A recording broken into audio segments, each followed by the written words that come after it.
Ideme vám ukázať Kejkubatovú pláž, ako vyzerá.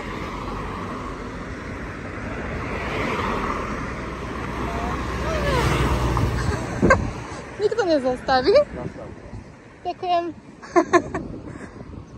Ukážem vám. Toto je promenáda na Kejkubatovej pláži.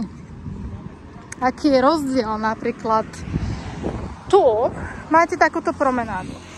Pozrieme oproti Kleopatrinej pláži, áno? Tu máte hoteliky Kaila, Chrysanthème, Mesud hotel, tam máte Obakoj, na konci je Asia Beach, čo je super, Antigruman Palace je tiež super. A potom máte Sea Lounge, čo je rezort, jediný rezort, ktorý sa tu nachádza v Alanii. Ako vlastne vyzerá táto pláž v týchto oblastiach, to vám ukážem.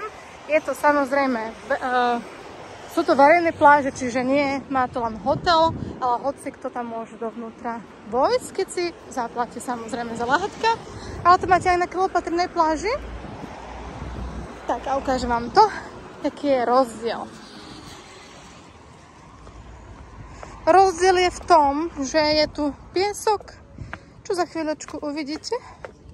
Môžete vidieť, pozrite sa, tu je piesok, normálny piesok. Na Kleopatrinej pláži sú trošku kamienky.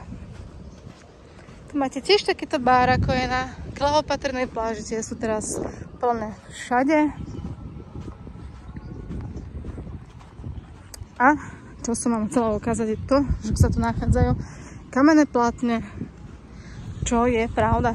Na tejto pláži sú kamenné platne, ale ak sa nachádza za nami hotel, ako je Mesud alebo Asia atď. Monarch napríklad obľúbený, tak tam vyčistia tú pláž, že tým pádom nemáte tie kamenné platne.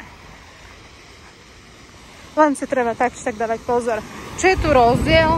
Mne sa Kejkubatová pláž nezdá taká tyrkysová, alebo voda tu nie je taká tyrkysová a tu všade je takýto pás takýchto kameňov, ale tu máte všade už piesok normálny. Pozrite sa. Tu v diaľke, ale môžete vidieť kamene, keď vchádzate do vody. Toto tu je vyčistené a potom tu v diaľke môžete vidieť, že tam sa nachádzajú kamienky. Čo je nepríjemné samozrejme, keď vchádzate do vody.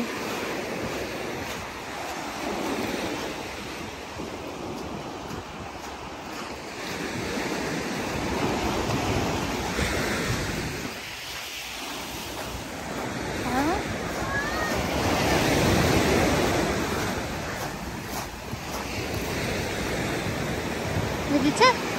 Toto. Tieto kamene sa šmýkajú, dá sa na nej ísť, ale treba si zobrať špeciálnu obuv. A nachádzajú sa na časti, kde nie je hotel, alebo hotel sa nestará o tú pláž. Ale tu napríklad môžete vidieť, že je vyčistená. Tu sú kamene a tam ďalej je zase vyčistená, čiže takto. Taká je Kejkubatová pláž. Trošku taká verejnejšia mi príde. Tá Kleopatrina je podľa mňa, podľa môjho názoru krajšia. A vlny sú tu tiež, niekedy menšie, niekedy vyššie, čiže nedá sa nejako povedať, že či na tejto pláži alebo na druhej pláži sú väčšie alebo menšie vlny. Takže tak.